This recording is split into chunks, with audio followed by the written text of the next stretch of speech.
प्रेम से बोलिए सदगुरु भगवान की जय। सदगुरु बाबा धीम सिंह महाराज की जय। जय श्री मेहताब। जय श्री मेहताब। निवेदन समस्त सत्संगत के पावन चरणों में,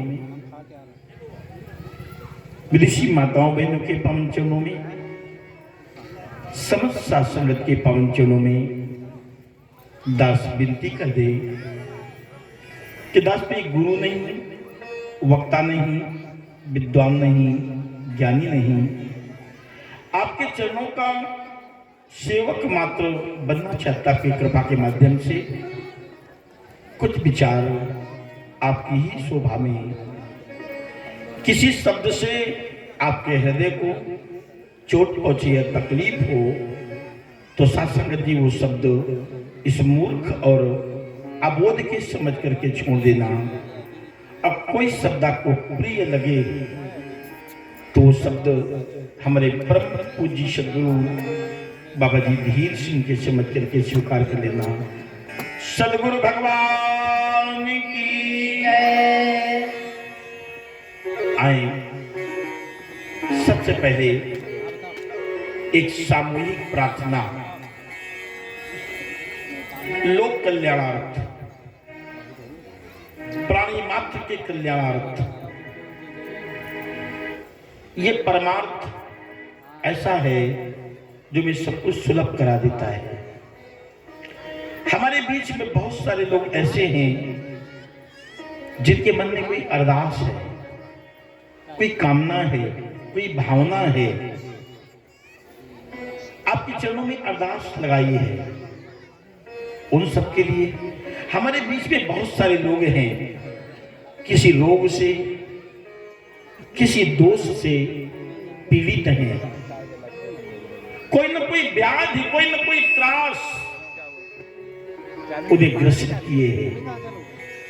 इन सबके निवारण के लिए हम सभी मिलकर के प्रार्थना करते हैं इस परब्रह्म परमात्मा से, इस अखंड अनंत सत्ता से, इस रमे हुए राम से कि ऐ सद्गुरु तू दयालु है, हम सब दीन हैं, हम भूलनहार हैं, तू बख्शनहार है, हम पर कृपा कर, हमें बख्श दे, हमारी व्याधियों का हरण कर ले। आइए दोनों बड़े भाव से प्रार्थना में सम्मिलित होते हैं। एक घड़ी आधी घड़ी हम प्रार्थना मन से करें। एक घड़ी आधी घड़ी हम प्रार्थना मन से करें। एक घड़ी आधी घड़ी हम प्रार्थना मन से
से तज के सारे अभिमान मन से वंदना मन से करे आगे घड़ी प्रार्थना मन से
दूसरों के लिए प्रार्थना करना एक ऐसा कर्म है जो तुम्हें सब कुछ सुलभ करा देता है। गोस्वामी जी कहते हैं कि परहित है जिनके मन माही और तिनका जग कछ दुर्लभ नहीं।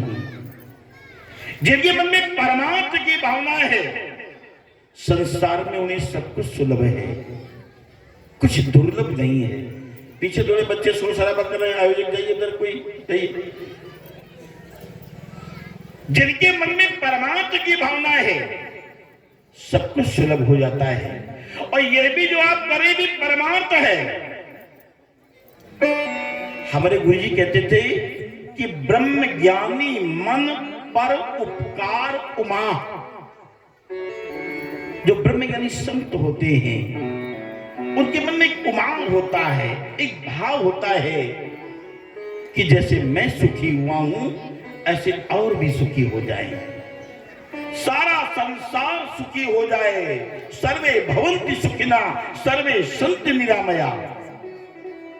और इसी भाव से उत्प्रोत होकर के, प्रेरित होकर के तो ये संत समागम का आयोजन ग्राम सैजोरा की संगत, ग्राम पचोर की संगत, और देखिए नाम यहां बहुत सारे हैं, लेकिन दो ऐसे नाम हैं जिनको कहे बिना रहा नहीं जाता है। शशि, जंतु किसको कहते हैं? चंद्रमा को। और चंद्रमा का प्रभाव क्या है? समस्त प्राणियों को, वनस्पतियों को, औषधियों को ये सब क्या देता है? शीतलता देता है। वो शरीर जिसका शशि नाम पड़ा, सदगुरु बाबा धीर सिंह से दीक्षा प्राप्त करी और दास तो किन शब्दों में कहे कि इस शरीर से भी अधिक उम्र उसकी है, ज्ञान की। फिर वो ज्ञान की ज्योति लेकर के जब इस क्षेत्र में आई और सदगुरु बाबा धीर सिंह के चरण भी पड़े ग्राम पचोर में 2500 वर्ष पहले, और समय समय वो ऐसा प्रकाश फैला कि आपका रघुनाथपुर, पचोर, सादीपुर, मंधना, बगल में डम्मरपुरवा और अनेक गांव जो तमाम जानता नहीं दास उनके नाम। और ये सहदेवरा भाई पूजे पचोर की सियारामनी अभी देखा होगा आपने, एक स्वरूपा भेंट किया गया था। जिनको जिनको स्वरूपा मिला, किसी को लगता हमको नहीं मिला है, हम तो बहुत पुराने हैं। किसी को लगता हमको मिल गया, लगता हम यहाँ के अधिकारी बन गए। ना ना ना, ये भूल है। स्वरूपा के साथ इसका एक नाम है पटका। शादी ब्याह का मैंने पटका दिया जाता है, दूल्हे को सजाया जाता है, पटका। इसका एक तो काम है तुम्हारे गले की शोभी बढ़ाता है, और एक और इसका नाम है, ध्यान रखना, ये जब कहीं गुरमत के उल्ट जाता तो पटकता भी है। जब कोई गुरमत के उल्ट जाता है, वचनों का निरादर करता है, ज्ञान का क्षय करता है, ज्ञान तो अक्षय है, फिर भी तो ये पटकता भी है। और जिसके गले में ये पड़ जाता है वो गुरु का कुत्ता बन जाता है। क्या बन जाता है? कुत्ता। सेवक कुकुर गुरु का और मुदियावा का नाम, और डोरी लागी प्रेम की, और जित खींचे तित जाओ। दूर दूर करे तो बाहिरे, और तू तू करे तो आए, और जो गुरु राखे त्यों रहे, और जो देवे सो खाए। शिकायत की भी गुंजाइश नहीं है। पट्टा पड़ा कुत्ता चाहे जितना मारो कूद डुला करके वहीं खड़ा होता है। ये इसका सूचक है, अधिकारी ना मान लेना। आज से ही आपके लिए नम्रता, विनम्रता, सहनशीलता, ये तमाम सद्गुणों से ओतप्रोत करने के लिए भार डाला गया है। अभी आपके सच्चे सेवादार बने। तो ये जो ज्ञान का प्रकाश क्षेत्र में फैला, अयो तुम्हारे साधेवरा के लोग देख रहे हैं। दास कल से देख रहा, 3-4 दिन से देख रहा है। जब पर यहाँ बैठे ना, यहाँ कैसा स्थान था, गोबरे का ढेर, प्यारे खरई है, घुस जाओ तो पहले हाथ पैर धो जाए, तब ना हाथ धोगे तब बैठो जाए अपने घरे। और देखिए चमन बरसा है। ये यहाँ की संगत का प्रयास, पचोर की संगत का प्रयास, इतना परिश्रम। ये उमा है कि हमारे गांव में संत समागम हो, लोग दूर दूर से आवे। आज जितने भी गुरुमुख के अन्य भाई बहन सबके घर में रिश्तेदार आए, उनकी बहन बेटियां आई हैं। सवेरे 26-27 लोगों ने दीक्षा प्राप्त करी, अपने आप को जाना। ये क्या है? ये ब्रह्म ज्ञानी के मन में जो, इस संगत के मन में जो उमा है। और यूं तो सबका सम्मिलित सहयोग है। जैसे एक माली में अनेक पुष्प है, अनेक पुष्प, सबका अपना योगदान है, लेकिन एक सूत्र है इसके अंदर। एक ही सूत पिरोई मणियां, और काठी भिन्न भिन्न तोतड़ियां। अगर सूत्र नहीं होगा, और ऐसे सूत्र का काम भी एक बिटिया शशि ने किया। बिटिया शशि पाल इतना प्रयास दास को 2 महीने से पोछे पड़ी है। हमने उससे कहा, बिटिया तुम तमाम लोग नहीं सुनते, तमाम अपना अपना ये है वो है, लेकिन ना कई कई के और सत्संगियों से लड़ी लड़ी के। दास आभारी है और दास बार बार इस निरंकार से, इस अखंड अनंत सत्ता से निवेदन करता है कि बेटी के जीवन में खुशियां ही खुशियां, सभी का आशीष उसे प्राप्त हो। अब संत समागम का लाभ, पहले तो ये कि आप ये विचार करें कि कहां कहां कई जनपदों के लोग यहां उपस्थित हैं।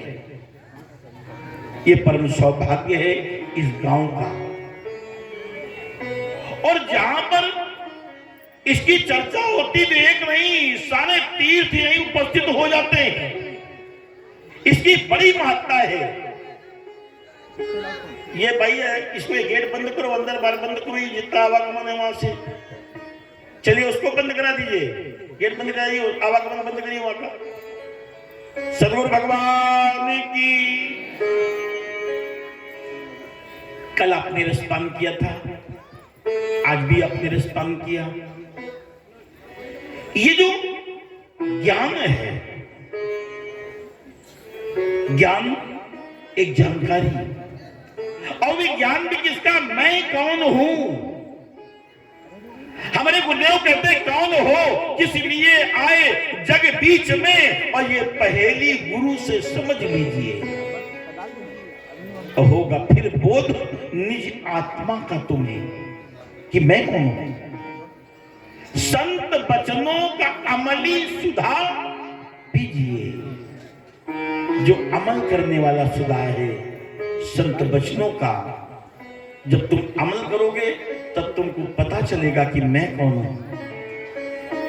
क्या ये पंचभौतिक शरीर का जो नाम है, ये जो हमारी आइडेंटिटी है, हमें जो पहचान है, क्या हम यही हैं या हम कुछ और हैं?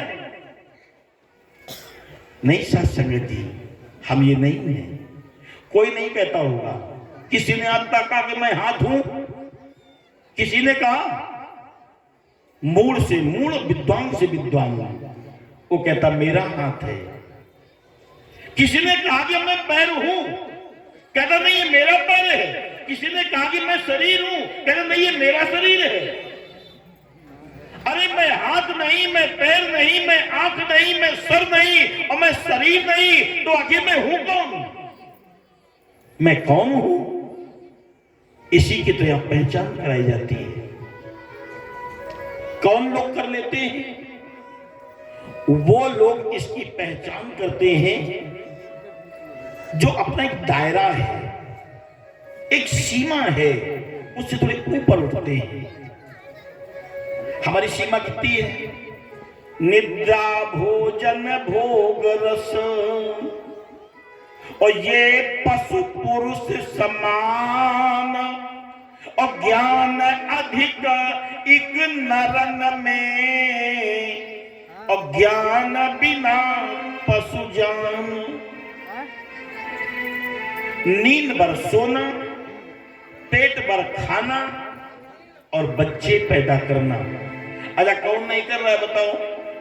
चाहे दुई पांव वाले होए, चाहे चार पांव वाले होए, चाहे दुई पांव दुई पर वाले होए, और चाहे वो 1000 पांव वाले गिनौरी गिनौरा होए, तैरने वाले हो, उड़ने वाले हो, रेंगने वाले हो, सब यही काम कर रहे हैं। तुमको जितनी अपनी संतान प्रिय है, ऐसे उनको भी अपनी संतान प्रिय है। जितना आप अपने बच्चों से लगाव रखते हैं, उतना वो भी रखते हैं। अगर आप पेट भरते हैं अपने परिवार का, तो भी पेट भरते हैं अपने परिवार का। पर आप में कुछ विशेषता है। 4 चीजें समान होती है: आहार, निद्रा, भय और मैथुन। पर आप में थोड़ी विशेषता है, और विशेषता क्यों न हो, जिस काया के बारे में स्वयं भगवान श्री राम कहते हैं, ये बड़े भाग्य मानुष धन पावा, बड़े भाग्य मानुष धन पावा,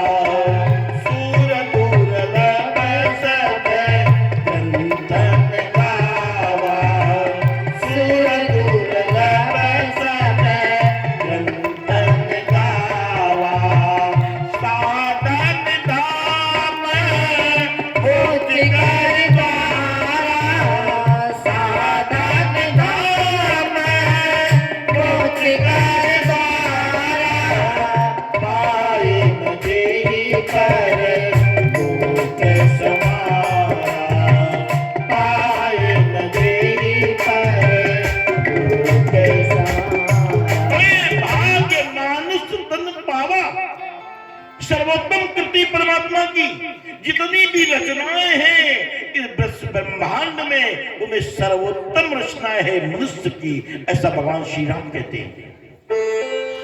बड़े भाग्य मांगो सुरदुर्लभ, ये देवता चाहते हैं, देवता तो बड़ी सूक्ष्म है, ये चाहते हैं कि एक बार हमें भी ये मिले तो मैं भी अपने आप को जान करके इस चक्र से मुक्त हो जाऊंगा। ये भी काल सीमा के अंदर है, इनका भी काल है, इनकी भी सीमा एक कार्यकाल है। इंद्र का एक कार्यकाल है, सप्तऋषियों का एक कार्यकाल है, ये जितनी भी व्यवस्था है 33 प्रकार के देवताओं की, ये मानव को ही प्राप्त है जो निज को जान करके इस पर ब्रह्म में एकाकार हो सकता है। इसलिए देवता चाहते हैं कि मैं ये तन मिली, और भगवान कहते हैं कि ये क्यों मिली है। साधन धाम अमोक्ष कर द्वारा, ये साधन का धाम है, मोक्ष का द्वार है, और इस शरीर से अगर हमें मोक्ष न प्राप्त किया तो ये फिर व्यर्थ है, व्यर्थ है। हमने क्या किया, नींद भर सो लिए, पेट भर खा लिया और बच्चे पैदा कर लिए। अरे जितना अच्छा जो तुम करते हो उससे अच्छा तो पशु कर लेते हैं। इसलिए इस तन की बड़ी महत्ता है, और ये हमें मिला तो किसके लिए मिला कि मैं जानूं कि मैं कौन हूं, मैं शरीर नहीं, मैं आत्मा हूं। अपनी चेतना का विस्तार कैसे किया जाए, शरीर के गुणों से, अवस्थाओं से ऊपर कैसे उठा जाए। मान लो हमने अगर कहीं पूजा पाठ किया भी तो कहते निहाई की सूजी करे, निहाई की चोरी करे और सूजी करते दाम। निहाई की चोरी करें, निहाई जानते ना, अधिकतर लोग जानते होंगे, सब गांव से सुने, लोहा जिस पर रख करके लोग पीटता है, निहाई, तभी वो जिंदा होती। चोरी कैसी, निहाई की, और दाम कैसा, सूजी करते दाम। और भाव क्या है, ऊंचा की देखे सदा कितनी दूर विमान, स्वर्ग तो खाली हम ही जाएंगे। सोचो, एक फूल चढ़ाते 100 कामना करते हैं, कैसे कल्याण होगा। इसलिए शब्द बार बार समझाते हैं आपको कि अपने को जानने के लिए आपको इन सबसे थोड़ा ऊपर उठना पड़ेगा। निज को जानने के लिए इससे थोड़ा ऊपर उठना पड़ेगा। अच्छा, और भी जानना चाहें तो किससे ग्रसित हैं, पंच विकारों से। काम, वही कामनाएं, क्रोध, लोभ, मोह और अहंकार। अहंकार जानते हो, व्यक्ति एक एक थोड़ी सी उपलब्धि पर अहंकार करता है। हमारे बाबा जी तो कहते थे, अहम माने मैं और आकार माने शरीर। जो अपने आप को शरीर मानते हैं वो सबसे बड़े अहंकार में है।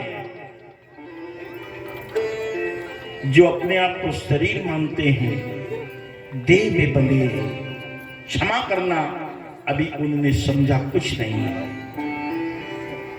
जैसे हम जो वर्ण व्यवस्था हमारे समाज में है, समाज के संचालन के लिए है, ये ब्रह्मा भगवान ने नहीं बनाई।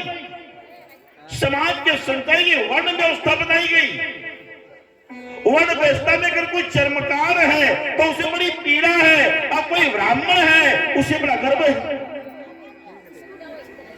और गोस्वामी जी क्या कहते हैं कि भूले पड़े बड़प्पन में, कड़वे वचन है, भूले पड़े बड़प्पन में और रोम रोम अहंकार, और तुलसी आत्म ज्ञान बिन और चारिऊ बरड़ चमार। एक की बात नहीं कही, और संत कभी डांटते नहीं है, वो तो शोध करके लिखते हैं। समाज का उन्होंने एक तरीके से एक्सरे कर लिया है और तब लिखते हैं। तो हम शरीर से थोड़ा ऊपर उठे, और इनमें सबसे बड़ा बाधा कौन आती है, पंच विकारों में एक विकार मोह। कामना करोगे कामना पूरी हो जाए तो ठीक ठाक, कामना न पूरी हो तो क्रोध आ जाएगा।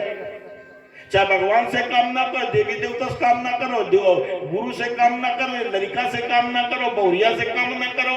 लड़का हमारे बात सुन ले तो लड़का सरवन कूद, और लड़का ना सुने नठिया मर जाए जाती। ये तो होता है, क्या होता है? कामनाओं की पूर्ति ना होने पर क्रोध,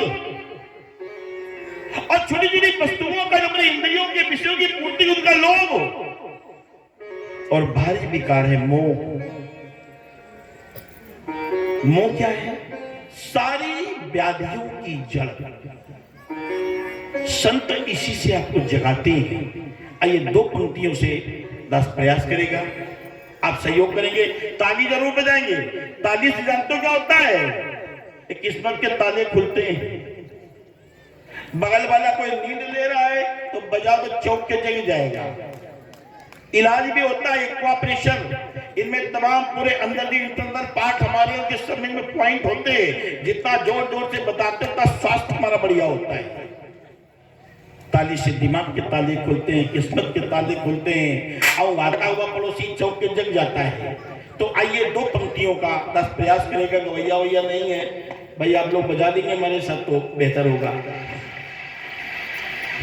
क्या उठ जाग, उठ जाग, उठ जाग, देख मन माली, उठ जाग, देख मन माली, तेरी कान निकाल सुखाती, तेरी कान निकाल सुखाती। उठ जाग, देख मन माली, उठ जाग, देख मन माली, तेरी कान निकाल सुखाती, तेरी कान निकाल सुखाती।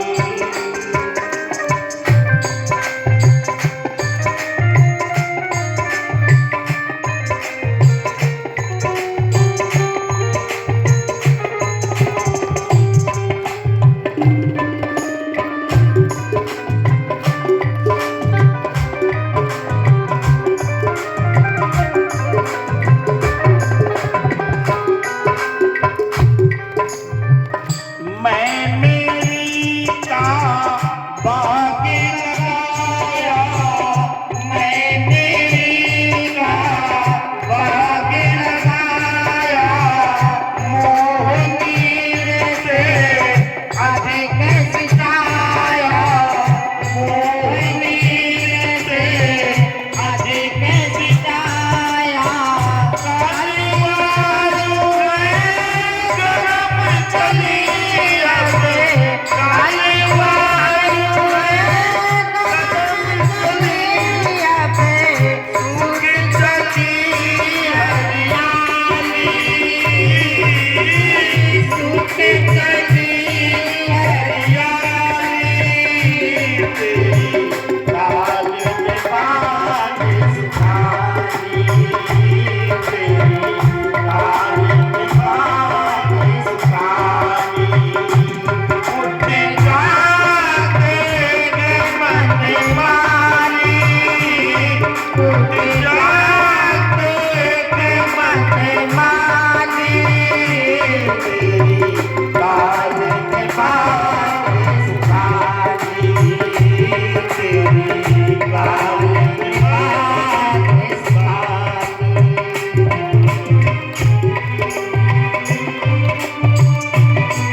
मन माली।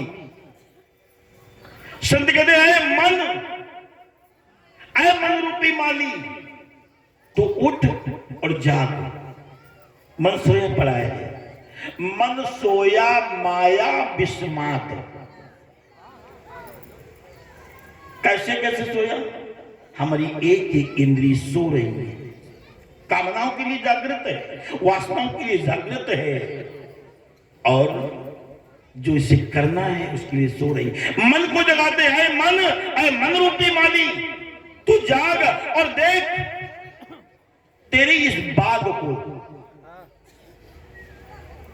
काल ने सुखा दिया है। तेरी काल ने बाग सुखा दिया। अब मन ने कैसा बाग बनाया है? ये मेरा, ये मेरा, ये मेरा, ये मेरा, वो मेरा, सब जितना है मेरा मेरा करते करते, लेकिन साथ कोई नहीं देता है। और तो छोड़ो, जिस काया में रहते हो ये काया, जे देहिया का मल मल धोयो, अतर सुगंध लगाई, और ते देहिया मा काक बिराजे, अब मानुष दे के घिनाई और सकल तज राम भजो मेरे भाई। ये भी नहीं साथ देती। किसे अपना कहते हो? तुमने जो बाग लगाया है, मन ने जो बाग लगाया है, ये बाग विनाशी है, विनाशी बाग। और जितना दूर दूर तक हम देख रहे हैं इन चर्म चक्षुओं से, ये सब क्या है? सब माया है। ये आगमोपाय नहीं है, अनित्य है। लेकिन एक तत्व है जो अविनाशी है और नित्य है। मन ने बाग लगाया, पहली पंक्ति क्या कहती है? मैं मेरी का बाग लगाया। और सींचा किससे? मोह नीर से अधिक सिंचाया। पहले तो जो पौध थी, वो पौध गड़बड़ थी, विनाशी पौध थी, नष्ट होने वाली पौध थी। और कदाचित मैंने रोपित भी कर दी। तुम्हारे इसमें गेहूं का सीजन चल रहा है, बढ़ रहा है, खाद पड़ रही है, पानी लग रहा है। अगर किसी खेत में लगातार पानी भरा रहे, ज्यादा भर दिया जाए तो फसल अच्छी ना होगी। और यहां ये कौन सा जल है? ये मोह वाला जल है, जिसको गोस्वामी जी कहते हैं मोह सकल व्याधिन कर मूला। सारी व्याधियों की जड़ है। ऐसे मोह के जल से मैंने अधिक सींच दिया। अब आप सोचो फसल क्या होगी? नहीं फसल। अरे मान लो कदाचित कुछ फसल हो भी जाए तो कौन सी फसल होगी? फूली खिले जो सुत धन दारा। कौन से फूल खिलेंगे? ये मैं मेरी के बाग में पुत्र रूपी फूल, पत्नी रूपी फूल और संपत्ति रूपी फूल, इनसे ना कोई तृप्त हुआ है और ना कोई संतुष्ट है। कोई ना तृप्त हुआ है और ना कोई संतुष्ट है। एक एक व्यक्ति की बात है, एक एक घर की बात है।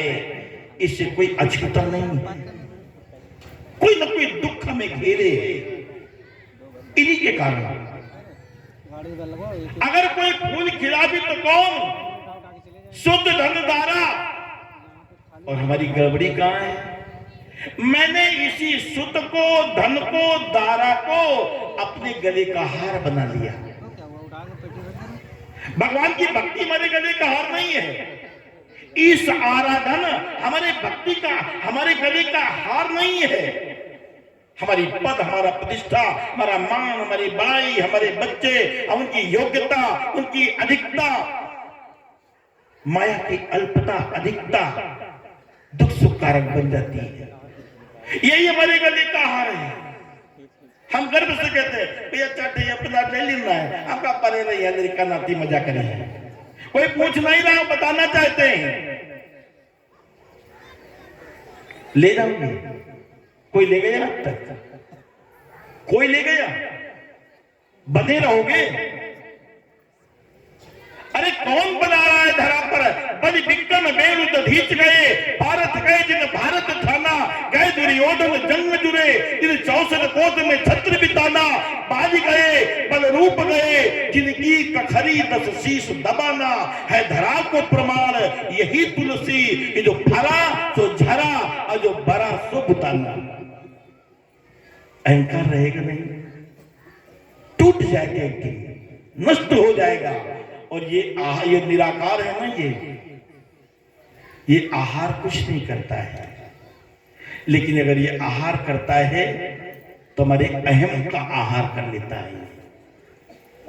इसलिए अपने गले का हार अगर बनाना है तो सत्कर्मों को बनाओ, दान को बनाओ, सेवा को बनाओ, परमात्मा को बनाओ, जप को बनाओ, भजन को बनाओ, सत्संग को बनाओ, सुमिरन को बनाओ, ध्यान को बनाओ। ये हमारे गले का हार हो। लेकिन फंसे कहां है? फूली खिले जो और सुत धन रोजी बनाता था गलहारा, पर ये कैसे कब मुरझेंगे, ये कब काम नहीं आएंगे, कब इनकी तुम्हें असलियत पता चलेगी। जरा ग्रीष्म में मुरझ गए सब। ये तुम्हारी देह, तुम्हारी काया, ये तुम्हारा शरीर जब जरावस्था को प्राप्त होगा, सोचो।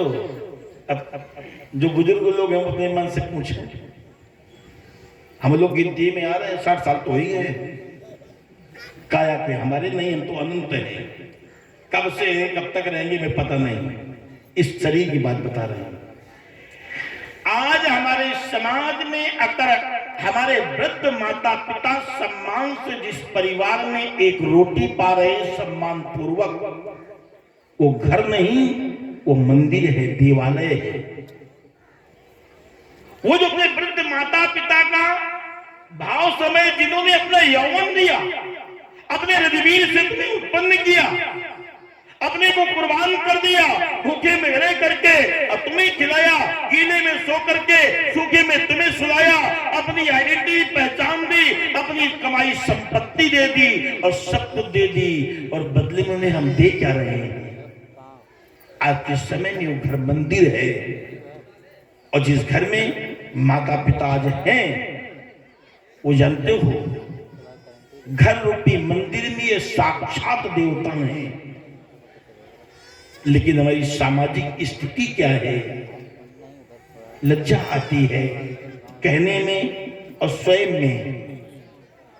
सासंगत जी, तो जब जरा अवस्था आती है, तो ये जितने हमारे गले का हार हमने जिसको बनाया था, जरा ग्रीष्म में मुरझ गए सब, और तजी सगी वह डाली। हमारी बंस बेल से कितने पुष्प सूख सूख करके गिर गए, कोई याद करता है? 2 पीढ़ियों के बाद कोई पता है? हमारे बाबा के बाबा का नाम हमसे पूछोगे नहीं पता है, हम अपनी बात कर रहे हैं, और तुमको पता है तो आप धन्यवाद के पात्र हैं। सासंगत जी, ये स्थिति है। और आगे क्या कहते हैं, ये पहचान तुम्हारी बताती कि तुम कौन हो। 9 द्वारे का बंगला तेरा, ये जो तेरा बंगला है जिसमें तू रहता है, जैसे ये शरीर इन मकानों में रहता है, ऐसे आत्मा इस शरीर में रहता है।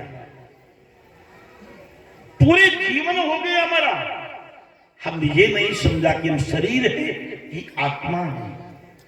काकभूषणी जी ने गरुड़ जी को यही समझाया है, जल चेतन ही ग्रंथि पड़ गई, जल चेतन ही ग्रंथि पड़ गई, यद्यपि प्रकाशु तत् कठिनाई, यद्यपि प्रकाशु तत् कठिनाई, तप से जीवे भयो संसारी, तप से जीवे भयो संसारी, छूटी न क्रांति का कोई सुखारी, छूटी न क्रांति का कोई सुखारी। जल चेतन ही ग्रंथि पड़ गई, जल शरीर है, आत्मा चैतन्य है। हम शरीर है कि आत्मा है, ये गांठ लगी है। हमारा वक्तव्य क्या होता है, हमारा वक्तव्य क्या है, बोलते क्या है? मेरा हाथ, मेरा पैर, मेरा शरीर, मेरा घर, ये आत्मभाव है। और जो अहंकार करते हैं अपने आप में, जाति का, वर्ण का, कुल का, गोत्र का, मत का, मजहब का, रंग का, रूप का, संपत्ति का, पद का, प्रतिष्ठा का, ये देहाभिमान है। हमारा व्यक्तित्व जो आत्मभाव का है, हमारा व्यवहार शरीर भाव का है। ये जो 2 प्रकार के, हम ये नहीं निश्चित कर पाते पूरे जीवन हम शरीर है कि आत्मा है। हम शरीर है कि आत्मा है ये निश्चय नहीं कर पाते हैं और यही गांठ लगी है। इसी के कारण हम है तो निरंकारी, हम है तो निर्विकारी, लेकिन हम कायाबद्ध हो गए हैं, विकारों वाले हो गए हैं। सासंगत जी आगे की पंक्ति आपको आपका बोध कराती है कि नौ द्वारे का बंगला तेरा और रागी द्वेष ठग किया बसेरा। ये जो बंगला है जिसमें तुम रहते हो ये 9 द्वारे का है। जो लोग ज्ञान पाए हैं, दीक्षा ली है, या जिन्होंने आज 25, 26, 27 लोगों ने ज्ञान लिया है, तो जानते होंगे कि 9 क्या है।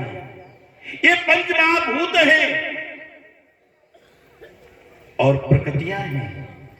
इनका जो समन्वय है, इनका जो मिश्रण है, इनका जो प्रोडक्ट बना है, ये काया जिसमें मैं रहता हूं, ये 9 द्वारे का है। और जिसमें बसना चाहिए था सत, संतोष, धर्म, विचार, इसमें क्या बस गया?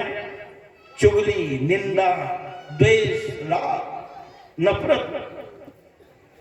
आप सोचो 9 द्वारे का बंगला तेरा राग द्वेष ठग किया बसेरा। और जिसके अंदर राग द्वेष बन जाता है ना, क्या हो जाता है? लूट लिया तेरा शांति धन। किसी के प्रति तुम्हारे मन में द्वेष हो जाए, दयाभिमान रहेगा तो बने रहेगा, रागी भी रहेगा, द्वेष भी रहेगा। और दयाभिमान से मुक्त हो जाओगे, आत्मभाव में आ जाओगे, तो ना राग रहेगा ना द्वेष रहेगा। एक कथा है तो काफी लघु, थोड़े शब्दों बता दें। एक महात्मा हुए सौभरी। महात्मा सौभर ने 16,000 वर्ष तप किया। और तब भी कैसा किया? एक सरोवर के अंदर बैठ के साधना कर रहे थे। इतने वर्षों के बाद के नेत्र खुले, साधना टूटी। और साधना टूटी तो क्या देखा? भाई तो आंखें रूप जाएगा इससे। एक विषय इसका है रूप, जिह्वा का विषय रस, कानों का विषय शब्द, नासिका का विषय गंध, त्वचा का विषय स्पर्श। रूप, रस, गंध, शब्द, स्पर्श हमारी इंद्रियों के विषय है जा रहे हैं।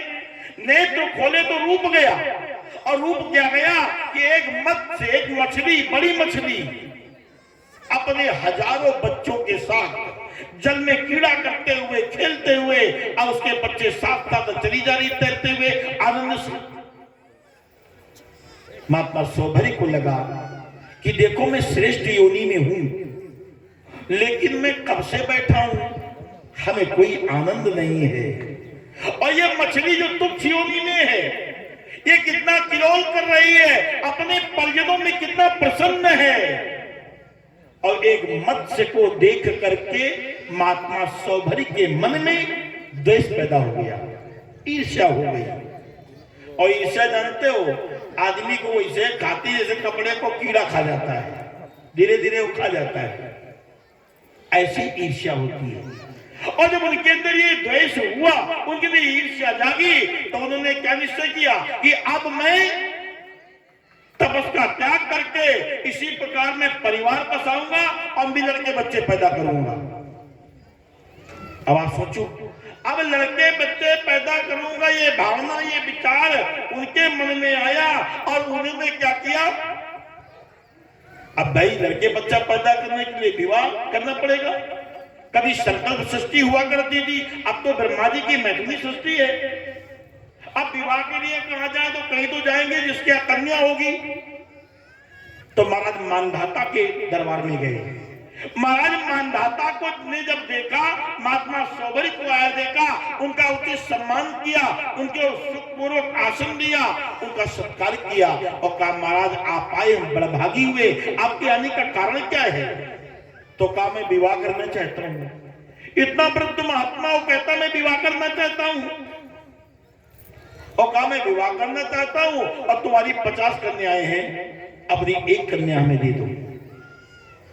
राजा को बड़ा पीड़ा हुई, ये वृद्ध महात्मा की काया, हमारी सुकोमल कन्याएं, राजकुमारियां, और ये कहता विवाह कर दो। पर संत के वचनों का बड़ा मान होता था। समाज में एक जो संत होते थे वही तो मार्गदर्शन करते थे राजाओं का। राजा प्रजा का मार्गदर्शन करती थी, प्रजा उसका अनुसरण करती थी और सारा समाज प्रसन्न था। शासक जी उनके विस्मय को देख करके महात्मा सोबर ने कहा कि महाराज आप मन में विस्मय न करें, आप अपने मन में कोई वो भाव न लाए, हम आपको पीड़ा देने नहीं आए, आप हमको अपने नगर में ले चले, महल में ले चले, अगर आपकी कोई कन्या हमको स्वयं ही वरण कर ले, कोई कन्या अपने मन से हमारा वरण कर ले तो मैं विवाह कर देना, और ना वरण करे तो ना करना। ये बात राजा को अच्छी लगी। राजा महल में ले गया महात्मा सोबरी को। महात्मा सोबर ने अपने तप के बल से अपने आप को एक 18 वर्ष का राजकुमार बना लिया। वो रूप केवल वो कन्याएं देख सकती थी, कोई और नहीं देख सकता था। और जैसे महल में गई, समय सोते भगवान ने हमारे लिए भेजा है, भगवान ने हमारे लिए भेजा है, भगवान ने हमारे लिए भेजा है। एक नहीं 50 की 50 तैयार कि हम विवाह करेंगे, हम विवाह करेंगे। और राजा तो वचनबद्धता 50 कन्याओं का विवाह महात्मा सोबरी के साथ कर दिया। महात्मा सोबर सबको ब्याह करने करके गए, अपने तप के बल से 50 महलों का निर्माण किया। एक एक महल में एक एक अपनी पत्नी को रखा, सारी व्यवस्था इतनी सुंदर करी तप के बल से कि राजा का महल भी फीका पड़ जाए और सबके साथ भोग करने लगी। एक बार राजा आया गया अपनी पुत्रियों के पास कि हमारी पुत्रियां वृद्ध महात्मा के साथ जंगल में कैसी होंगी, लेकिन जब देखा तो राजा को बड़ी लज्जा आई कि हमारा महल इतना सुंदर नहीं जितने सुंदर महलों में है। जिस भी बेटी से मिलता है बेटी प्रसन्न होकर के कहती है पिताजी सब सुख है, कोई दुख नहीं, एक दुख है। बोले बेटी दुख क्या है? का मेरा पति केवल मुझे चाहता है, हमारी 49 बहनें पति सुख से वंचित है। और जिस भी कन्या के पास जाए, अपनी जिस भी बेटी के पास जाए, वो यही कहे हमको चाहता है, 49 बाकी है, तीसरी के पास जाए, चौथी के पास जाए। उस महात्मा सोबर ने अपने तप के बल से अपने 50 रूप बना लिए थे और उनके साथ भोग किया। 450 संतानें हुई। अब 450 संतानें, एका भी आओ, एका जन हो, एके छदन है, ओके पसंदी हो, एका अब रोज है। अब लड़का बच्चन की भी आ रहे तो नहाते हो रहे, पंथी इतना बड़ा कुनबा हो गया। एक दिन महात्मा सोबरी का पूर्ण कर्म पूर्ण जागा, उसे बोध हुआ कि अरे मैं तो किस मार्ग में था, मैंने जीवन को कहां समर्पित किया था। एक मत्स्य को देख करके मन में जो ईर्ष्या हमारे अंदर आई, जो द्वेष आया, उसका ये परिणाम है कि आज मैं कहां मकड़जाल में फंस गया। पूरे परिवार का त्याग करके खुदा तक भी चले गए। इसमें क्या बचेगा? राग और द्वेष। तो हमारा शांति धन छिन जाएगा, हम लुट जाएंगे, हम बर्बाद हो जाएंगे। इसलिए हमें इसमें न तो राग बसाना है, राग क्या एक अटैचमेंट, एक जुड़ाव। तुमसे हमारा बहुत काम बनना है, तुमसे बड़ा राग है, इनसे नहीं बनना, इनसे बड़ा द्वेष है। हमारी इंद्रियां हैं, इनके विषय हैं, इनकी पूर्ति है, इसलिए राग द्वेष ठग किया और लूट लिया तेरा। और अंत में कहते हैं तुम्हें क्या करना है? कहीं भी ज्ञान और भजन करो प्यारे, भजन हो जाए भवो सागर पारे। ये भजन क्या है? क्या माला लेने, आंख मूंद ले, या भजन कर रहे हैं, या देवी के, देवता के, गुरु के गीत गाने लगे, राम के, कृष्ण के, दुर्गा के, काली के गीत गाने लगे? क्या ये भजन है? नहीं सासंगति, भजन को समझना पड़ेगा। ये बड़ा तात्विक शब्द है और इसका तात्विक विश्लेषण जब हम करते हैं तो समझ में आता भजन क्या है। भाषे भरा सो जानिए, कौन भरा है? जिसके अंदर एक नहीं अनेके ब्रह्मांड है, जिसके अंश मात्र में कितने सूर्य, कितने चंद्रमा, कितने तारे इसके अंश मात्र में समाये हैं। जो भरपूर है, कहीं से खंड नहीं है। बा से भरा सो जानिए और अचल सनातन एक, चलता फिरता नहीं है, अविगत है, बहुत पुराना है, कोई गणना नहीं है, और एक है। इसकी सानी का, इसकी बराबरी का दूसरा है नहीं। बासे भरा सो जानिए और अचल सनातन एक, और जासे जग उत्पन्न कियो और जल चैतन्य अनेक, ना से न्यारो है सदा और या सम नाही कोए, और ज्ञानी ज्ञाता संत जन और भजन कहत है सोए। जिन्होंने अज्ञान प्राप्त किया है वो क्या देखा? ये सारे तो अपने अपने में चला, तो क्या बचा? ये जो बचा यही तू है, यही मैं हूं। तेरे मेरे में कोई भिन्न भेद नहीं है, हम सब एक हैं। तो साथ संगत जी, जब ऐसे भजन करेंगे, श्वासों की डोर में से पिरोम लेंगे इसके नाम को, श्वास चलती जाएगी, आपका भजन होता जाएगा। शरीर किसी भी अवस्था में, किसी भी स्थिति में, किसी भी देश में और किसी भी काल में, इससे कोई फर्क नहीं पड़ता है। तो साथ संगत जी, हम सभी 2 दिवसीय समागम में बिल्कुल समापन की ओर हैं। कहाँ है भाई, कहाँ है बोलिए? बिल्कुल समापन की ओर है। समय सीमा है, हम लोग अपनी समय सीमा के अंदर, अपने दायरे के अंदर रह करके इस कार्य को पूर्ण करें। तो एक पद की बाबा जी की 2 पंक्तियां हैं, इस पद की 2 पंक्तियां दास निवेदन करेगा। आप पूरे मनोयोग से, पूरे भाव से इनके शब्दों को सुनेंगे। तदुपरांत सत्संग का विसर्जन, अंतिम स्तुति, लंगर, भंडारा आपको छिपना है। तो आइए बस इन 2 पंक्तियों के साथ हमारे को बयान देगा कि आलीरी में तो सती गुरु के रंगे राती, आलीरी में तो सती गुरु के रंगे राती, आलीरी में तो सती गुरु के रंगे राती, आलीरी में तो सती गुरु के रंगे राती, जिनके पिया कहूँ दूर बसती है, सो सब राते उदासी,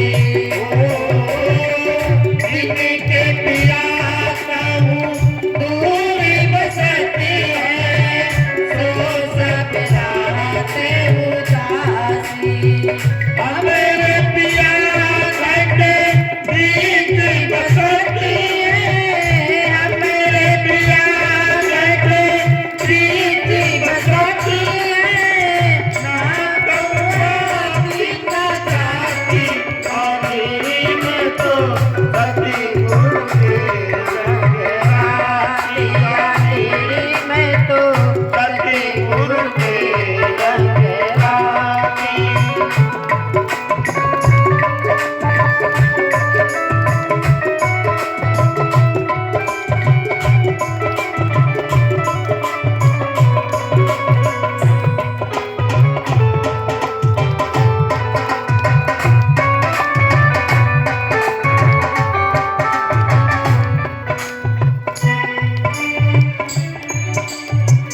अंग संग में वो हरि व्यापक है, या कोई से दिन जाती, अंग संग में वो हरि व्यापक है, या कोई से दिन जाती, सुमिरन करती नित खुश रहती, सुमिरन करती नित खुश रहती, यूं को बिना ये सुनाती, आखिरी मैं तो सतगुरु के रंग रानी मैं तो सतगुरु के रंग रानी।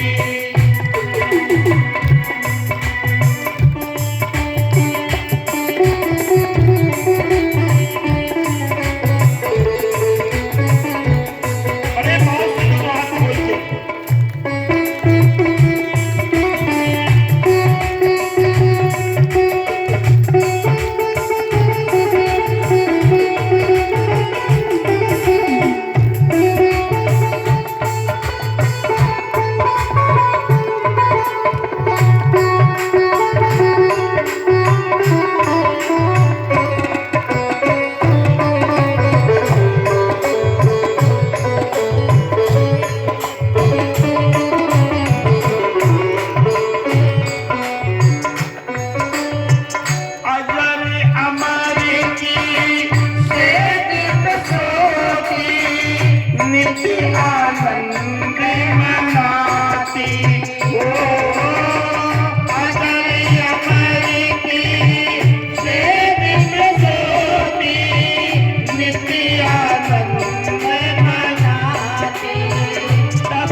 शपथ सुरति के कीर्ति में गाती अनहद ढोले बजाती।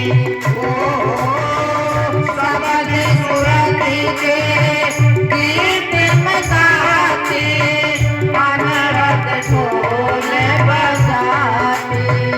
क्यों बहता संग दिखलाऊं, क्यों बहता संग दिखलाऊं, जीवन अमर बनाती आखिरी में तो सतगुरु के रंग आती। आखिरी में तो सतगुरु के रंग आती। इनके पिया कहूँ पूरी बसती है सो सब रात उदासी।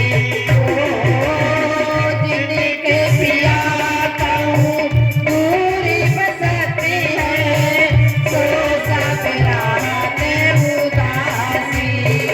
अपने पिया घटे बीच बसती है अपने पिया घटे बीच बसती है ना तो आती न जाती। आखिरी में तो सतगुरु के रंग राती। आखिरी में तो सतगुरु के रंग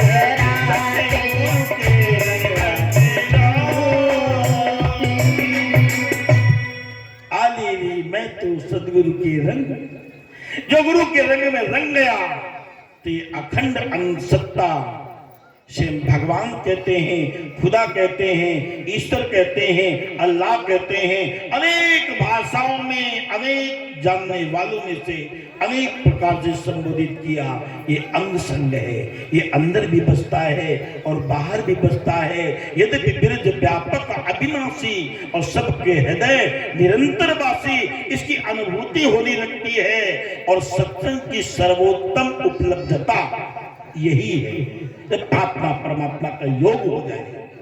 तो बस समय की सीमा बल्कि अधिक हो गई है। क्षमा चाहेगा अपने वादक बंधुओं से, क्योंकि आपको जो समय दिया गया था आप लोग व्यस्त वाले हैं। सत्संगत में भी समय जो दिया गया था उससे भी अधिक हो गया है। अक्सर समागमों में समय अवधि बढ़ ही जाती है। तो बस यही दास वाणी को विराम देते हुए अंतिम स्तुति